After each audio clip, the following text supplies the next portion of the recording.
303장 찬송하십시다. 찬송가 303장입니다.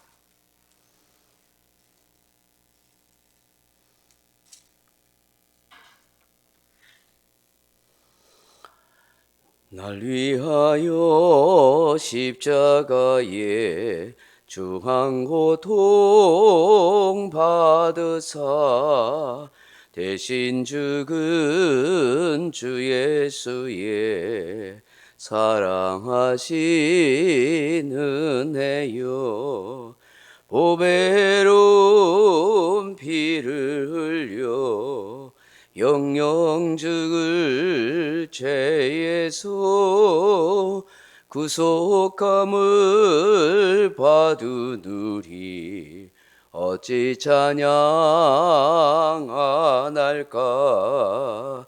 예수 안에 있는 우리 한량없이 즐겁고 주 성령의 위로함이 마음속에 차도다.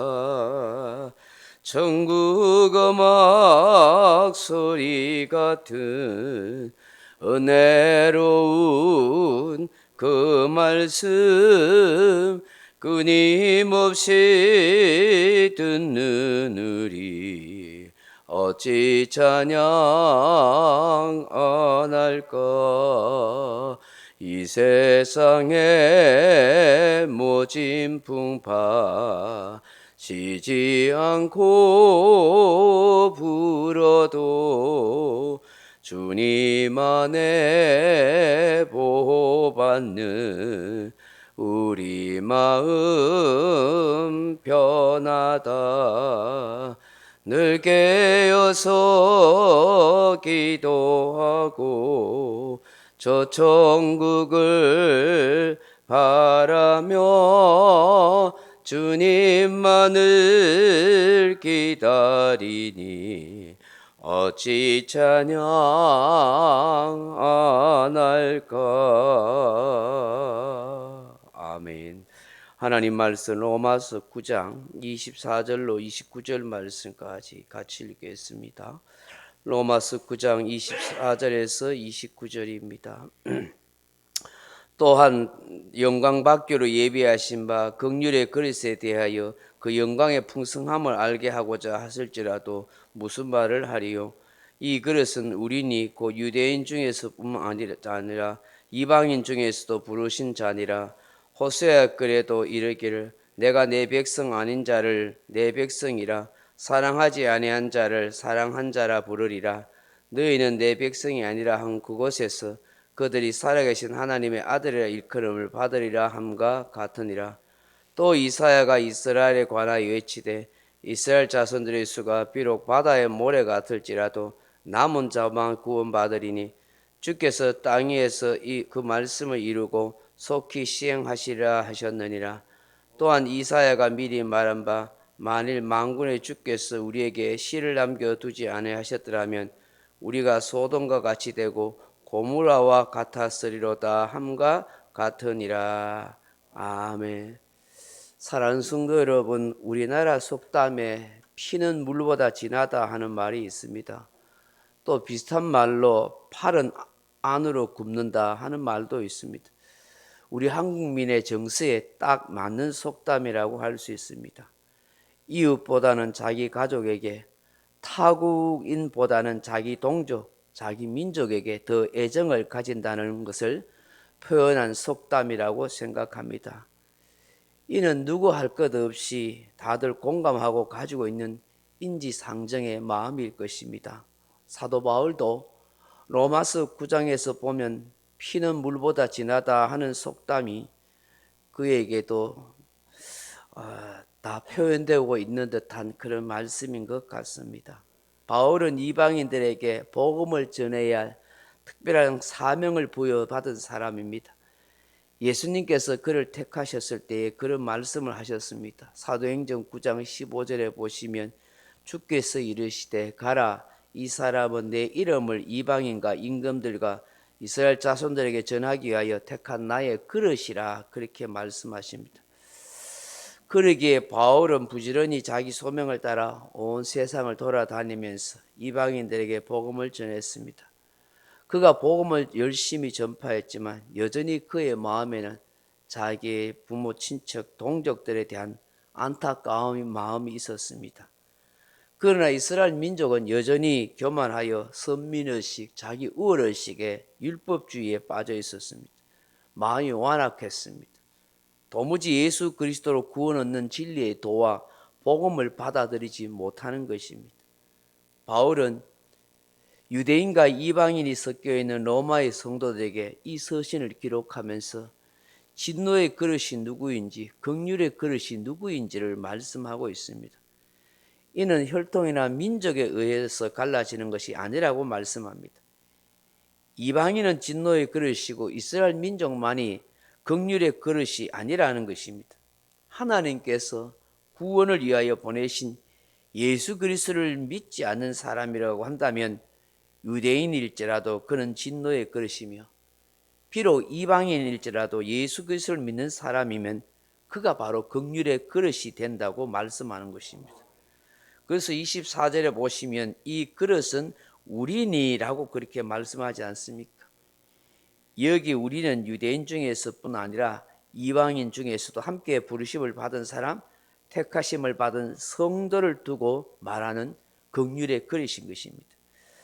그러기에 오늘 25절 이하에 보면 호세아 선지자의 예언을 인용하여서 하나님께서 내 백성 아닌 자를 내 백성이라, 사랑하지 아니한 자를 사랑한 자라 부르리라고 말씀하였다고 했습니다. 곧 이방인을 향한 하나님의 열린 마음, 사랑의 마음, 구원의 심정을 말씀하고 있는 것입니다. 내 백성이 아니라고 한 그들로 살아계신 하나님의 아들로 이끌림을 받으리라, 그렇게 26절에 말씀합니다. 곧 하나님의 모든 것을 유업으로 상속받을 수 있는 자격이 있는 아들로 삼겠다는 거예요. 누구? 이방인을 말입니다. 그러면서 또 27절에 이사야 선지자의 예언의 말씀을 인용하지요. 바로 남은 자 사상입니다. 이스라엘 자손들의 수가 비록 바다의 모래 같을지라도 남은 자만 구원받으리니라고 말씀합니다. 이스라엘 자손들 수가 바다의 모래같이 많을지라도 남은 자만 구원하겠다는 것입니다. 언약의 자손인 이스라엘 자손들의 수가 아무리 많다고 해도 하나님의 뜻을 어기고 말씀대로 살지 않을 때는 그들을 다 죽이고 멸하셨습니다. 나라가 망하게 하시고 포로로 잡혀가게 하였습니다. 이것을 성경에서 증거하고 보여주고 있지 않습니까? 남은 자들만 포로에서 귀환함입니다. 남은 자들만 그 땅에서 살았습니다. 성경의 역사가 우리에게 말씀하고 있는 것입니다. 이사야 선지자 예언처럼 29절 이하의 말씀처럼 하나님께서 아브라함의 후손의 씨를 남겨두지 않았다면 이들은 소돔과 고모라 성 사람들처럼 다 멸망당하고 말았을 것이라고 말씀합니다. 결국 바울이 지금 말씀하는 것은 무엇입니까? 이스라엘 민족인가 이방인인가가 중요한 것이 아니라는 것입니다. 언약과 약속을 받은 백성인가 그렇지 않는가도 중요한 것이 아니라는 것입니다. 신명기 7장 6절 이하에서 출애굽한 이스라엘 백성들에게 아주 중요한 말씀을 하십니다. 너는 여호와 내 하나님의 성민이라. 내 하나님 여호와께서 지상 만민 중에서 너를 자기 기업의 백성으로 택하셨나니 여호와께서 너희를 기뻐하시고 너희를 택하시면 너희가 다른 민족보다 수요가 많기 때문이 아니니라. 너희는 오히려 모든 민족 중에서 가장 적으니라. 여호와께서 다만 너희를 사랑하심으로 말미암아 또는 너희 조상들에게 하신 맹세를 지키려 하심으로 말미암아 자기 권능의 손으로 너희를 인도하여 내시되 너희를 그 종되었던 애굽 왕 바로의 손에서 속량하셨느니라고 말씀하십니다. 무슨 말씀입니까? 이스라엘 민족이 숫자가 많고 잘난 것이 있고 뛰어난 것이 있고 우수한 재능이 있어서 만민 중에 택하여 하나님의 기업으로 삼은 백성이 아니라는 것입니다. 형편없고 미약한 존재였다고 말씀합니다. 단지 하나님께서 사랑하심 때문에 그들의 조상과 언약을 맺어서 구원하시겠다는 그 약속 때문에 이 이스라엘 민족들을 사랑하시고 구원하셨다는 것입니다. 그러므로 이스라엘 민족은 결코 거들먹대거나 선민이라고 잘난 척하면 안 되는 것입니다. 하나님의 택하심 앞에 겸손하고 감사해야 했던 것이죠. 사랑하는 성도 여러분, 바울이 정말 외치고 싶었던 복음 진리가 무엇입니까? 바로 하나님의 구원의 역사를 위해서 보내신 예수 그리스도를 믿으라는 것입니다. 예수 그리스도를 믿지 않으면 아무리 혈통이 유대인이고 순수한 이스라엘 사람이라고 해도 예수 믿지 않으면 그런 진정으로 하나님의 뜻을 헤아릴 수 있는 하나님의 택한 백성이 못 된다는 것입니다. 결국 그들은 진노에 그를 쓸 수밖에 없다고 말씀합니다. 그 반면에 이방인일지라도 별 볼 일 없는 사람이라고 해도 예수 믿으면 하나님의 백성, 하나님의 자녀가 되고 하나님의 모든 걸 유업으로 상속받을 수 있는 자격 있는 존재가 된다고 말씀합니다. 그러므로 우리는 그 누구에게라도 당당하게 말할 수 있도록 살아야 합니다.